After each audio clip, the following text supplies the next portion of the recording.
il a fallu que moom la mu bëggoon amul parce que toujours da nga koy mettre dans un contexte la mu bëggoon amul mu génn di tam ñooñee damay jàpp ni amul objectivité ci analyse bi su fekkoon ne c'est à la suite d'analyse boo xam ne ni il prend du recul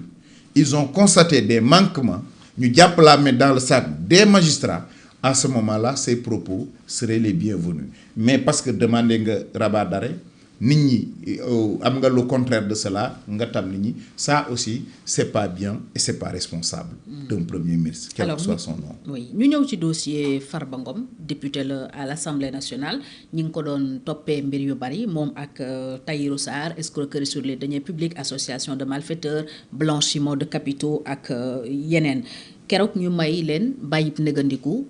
procureur la surprise générale def appel ci liberté provisoire boobu ñu bàyyi Tahirou Sarr téye ko le lendemain ou le surlendemain ministre de la justice def conférence de presse yëkkati coowal téléphone démb d'ailleurs bi ñu déggee ne assemblée nationale day daje la conférence des présidents et le bureau de l'assemblée ñu bëri dañu njoxtoon ne c'était sur la levée de son immunité parlementaire on parlait de probabilité mais finalement du woon loolu donc xëy na ba tey ñi ngi ci fiñ ci nekkoon mais nan nga apprécier rebondissement boobu am ci mbiri Farba ak coow li mu jur yépp. waaw xam nga ci mbiru Farba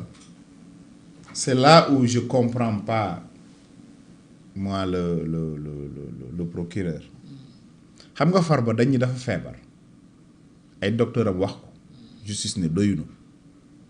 ñu andi ordre des médecins pour mu saytu ñu firndeel ni dafa feebar ñu ne ba tey doyul ñu andi contre expertise ñu firndeel ni dafa feebar boobu lañ ko war a bàyyi mu faju ji je parle des questions de droits de l'homme et de dignité soxna si jiite ministère des femmes soxna si Dieye ci jamono ba ko yoon tegee loxo ba ñu yëgee ni dafa feebar dañ ko bàyyi mu dem faju ji moom premier ministre mi itam ba mu yëgee ni dafa feebar nit ñi dañ ko bàyyi mu dem faju ji li mbiru Farba li muy xaw a niru mooy singili waaye fi ma bëgg ñu taxaw mooy damay bañ ñu daw débat bi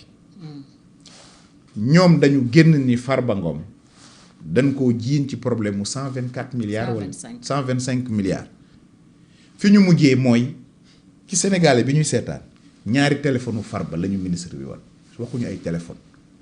na nekk ay Pro Max 17 ak intéressé wuñu li ñu intéressé mooy jiiñ nañ Farba su dee amuñu preuve nañ bàyyi nit ki mu dem faju ci keneen ku wax leneen yaa ngi génn le débat. da nga jàpp ne yow rebondissement bi li muy tekki mooy amuñu preuve. ndax dossier wu 125 milliards yi. c'était politique essentiellement politique la sortie du ministre de la justice gis nga fa procureur. déedéet. koo fa gis porte-parole du gouvernement plus ou moins ak ministre bi dans un discours qui n'a même pas convaincu les partisans du pouvoir gis naa ñu bokk ci ñoom ñu ni ministre bi daal waxu fi dara ay jël nañ ay téléphone am consort encore fekk nañ mu yor téléphone encore que mais ça c'est des mesures disciplinaires c'est au niveau de la prison de l'administration pénitentiaire jaruloon génn dañuy donc ñi doon wax ni dañoo singili Farba amuñu luñ ko toppee te kat suñu fàttalikoo la dernière sortie du premier ministre que j'ai beaucoup apprécié d'ailleurs du bim naan kenn warul topp nit su fekkee ni amuloo preuve doo ko topp ba pare duuti wuti preuve ma ne kon xëy na ñoom ñi topp Farba Ngom de dinañ ko bàyyi ndax dernière question d'actualité bi mu seexam ci wàllu wii muy Tahirou Sarr bàyyi nañ ko de amul opposition Farba nag a toujours dit qu'il est politique qu'il continue à être politique xëy na peut-être sentence bi ñu waxoon ni bii mooy dootul politique ati moom lañu singili la il faut laisser Farba Ngom soit vous avez des preuves contre Farba Ngom vous les mettez sur la table les juges décideront soit amuñu preuve ñu bàyyi ko waaye di génne ay téléphone di jéem a dugal wala boog dañoo nekk ci yoonu ut luñ ko taxale parce que ñu naan woote na Maroc woote na fële non ki mu woote def na ay transactions loolu fekk nañ ci téléphone bi ay vidéo ça ne nous intéresse pas Sénégalais li ñu bëgg mooy ñoom dañu jiiñ ni Farba Ngom dafa jël alalu réew mi encore une fois lu toll ci 125 milliards lu leerul Sénégal dañoo bëggoon bu moom bu wootee mu ni milliards yaa ngi waaye ba mu wootee ay téléphone Farba Ngom la ñu andil bari na ci ñoom ñu commencé tey sax ca lañ doon wax ci honorable Farba Ngom comme pour dire encore c'est une sorte très malheureuse de madame le ministre garde des Sceaux xaaruñ ko woon foofu développer il faut respecter la dignité des gens c'est pas à lui de qualifier les faits. ñàkk teewu procureur ci wetam lu mu tekki pour yow. jàpp naa ni mais bu ñu ñëwoon dañuy tuutal seen bopp ndax lii waxuma la procureur waaye un conseil juridique bu dëgër sa du dem ci mbir bi parce que tegul ci leen li ndaw si doon wax. maintenant moom nag mooy assumer les faits et gestes bari na ñu ni dañ koo andi foofu pour lépp lu neex ñi fi nekk principalement le premier ministre moom mu mun cee taxaw bari na ñu ko jiiñ loolu am amul. Fait yi quand même semble donner raison ndax bi mu ñëwee la ñu wax mbiru Cour suprême boobu pour la révision du procès ci la ñu wax mbiru Farba Ngom bi nga xam ne ni am na au niveau de l'opinion une victoire ndax sénégalais yi jàpp nañ ni moom ak Tahirou lañ arrêté woon Tahirou ngi këram que je di ko encourager di ko ñaanal moom itam jàmm c'est un homme d'affaires de sa dimension 1 an durant tegoo dara ci loxo nit ñi loolu itam na nit ñi di demee sago te bàyyi di demee parparloo wala volonté de nuire comme pour dire que l'affaire Farba Ngom daal soo bëggee dëgg sénégalais ci biti jàpp nañ ne singili la politique la plutôt qu'une affaire juridique. loolu li ko procureur teewul également daf ci conforté ñu bëri parce que ñu ngi doon xaar de nouvelles charges contre Farba mais procureur dafa décidé. mais parce que bañ ko toppee dara ci mbir mi sañuñ ko toppaat leneen ndax Farba député la ba tey ndax kenn jugé ko pour nga mën ko toppaat ci beneen fait foog nga dem assemblée lever immunité parlementaire. li ñëpp doon jox démb. voilà mais il y a une immixtion de l'exécutif sur le judiciaire et malheureusement il y a un silence aussi du côté du pouvoir parlementaire li dar Farba au-delà de Farba député la dal pouvoir la dal j'aurais dû entendre les députés quel que soit le bord waruñoo def lii ab député ndax dafa am malaanu kiiraayam goo xam ne ni kenn sañu ko topp ci leneen te yëkkatiwoo mandarga googu jàpp naa ni procureur aussi bàyyi nañ xel loolu ba duñ ko toppee lenn par rapport comme ñoom ñoo def li ñu def parce que su jaaroon yoon buñ laajoon procureur dañ leen wax ni balaa may mën a wax ak diw foog assemblée nationale def mi yëkkati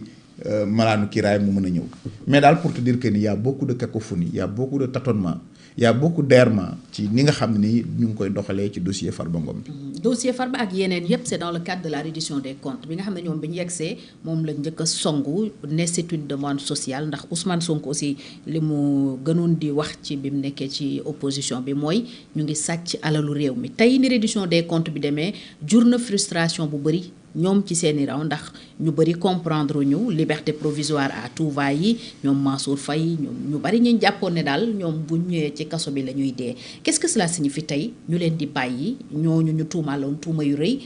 doon leen tudd ci ay dossiers yu. waaw retour du bâton la rek c'est parce que ñoom ñi nga xam ne ñoo falu dañu jëloon ñi fi nekkoon ñi ci ëpp jiiñ leen luñ amul preuve. ba sénégalais yi jàpp ni mais nit falu na fi ci sama 400 000 lan lañ jiiñul Alioune Sall où est la preuve Lat Diop mii fan lañ jógee ba fan lañ mujjee loolu yëpp nag ñi àndoon ak ñoom dañ leen gëmoon su fekkee ni lañ leen waxoon ak li am daa wuute te ñoom apparemment amuñu le courage politique pour jàkkaarloog seen i ay ñooñ wax leen ni leen juum nañ wala boog amaguñu preuve yi ñu ngi koy wut parce que reddition des comptes mooy koo dénkoon xanaa Farba lu ñu ko dénkoon ba di ko wut ci reddition des comptes pour encore dire que ni foofu ñuy xàmmee baat yi ñu utiliser Sénégal yi xam ne lu ci bari politique ko lal ak propagande ndax Farba Ngom soo ko toppee ci reddition des comptes yaa ngi koy tooñ Farba mosul gérer dërëmu état bref de manière générale reddition des comptes dafa am des procédures et le temps de la justice n'est pas le temps des politiques day jël temps mën naa durer ay at li ñëpp d'accord mooy képp ku jël alalu réew foo munti bokk koo munti doon da nga ko war a delloo pour de jaarul yoon saa ñëpp ànd nañ ci mais nag doo toog xool faatu rek ni comme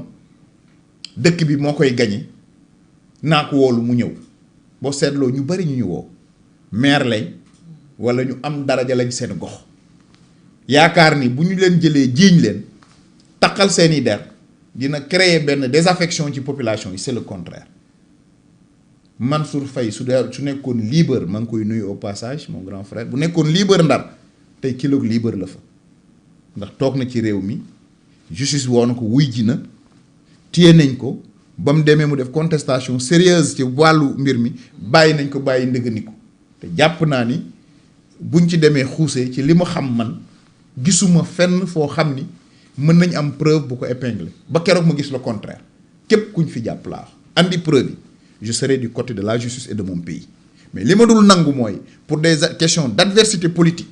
ngay jël nit ki di yàq deram ci tegoo ko fenn ak koo munti doon ak foo munti féete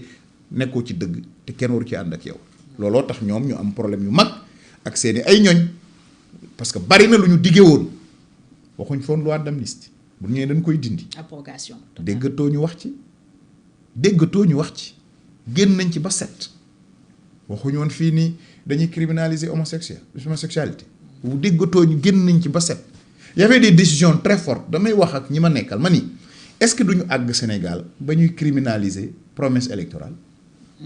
parce que kat su fekkee ni yow boo soxlaa dig nit ñi àddina ak li ci biir bu ñu la faloo nga defee naka sa nu mu la neexee à la limite ci liñ la fal programme bi ñu la fal man jàpp naa ni ànd sàmm sa jikko suñu accompagner ñii falu tey bokk na ci promesse ferme bu la premier ministre Ousmane Sonko waxoon ni. newoon na boobu mooy loi bi ñu njëkk a voté. merci la criminalisation. ba tey déggaatoo ñu wax ci loi d'amnistie bi comme bëgguñu ko la ma leen waxoon ci njëlbeen rek laa leen di waxaat ce n'est jamais guère une loi souhaitable ndax amnistie foo gis rek mooy am na lu waruloon a am lu am foo mos a gis loi d'amnistie c'est toujours une loi impopulaire mais kuuñ moo gën këmm jamono jooj li ma waxoon loo jëndee jàmm ko gën ñu ngi doon wax mbiru torture man leen déet loi d'amnistie mu ngi fi ba léegi terewul ñu ngi ubbi enquête ci torture moom ko mënti def dañ laa war a topp yow. loi d'amnistie du ko couvrir donc mu bëri amalgame comme les crimes de sang ñu wax loi d'habilitation yooyu yëpp. d'interprétation yooyu yëpp xeetu daw la woon waxoon naa ko boo demee la ma waxoon ci njëlbeen dañ ko doon def pour am lu ñu teg ci loxo seen boy yi ne ñun kat jéem nañ yoon moo ni mais en réalité la volonté n'a jamais été de se débarrasser de la loi d'amnistie encore que ba tey jii may wax ak yow ils ont toute la possibilité d'abroger la loi suñ ko deful c'est parce que da leen arrangé c'est ça la vérité loolu mooy courage politique aussi parce que loi d'amnistie ma koy waxaat man mii maa nekkoon président de la commission des lois man maa ko défendre en commission technique maa ko défendre en plénière bari na luñ ci xam balaa muy ñëw ci table bi am na luy xew ci suuf table bi junj doy na boroom xel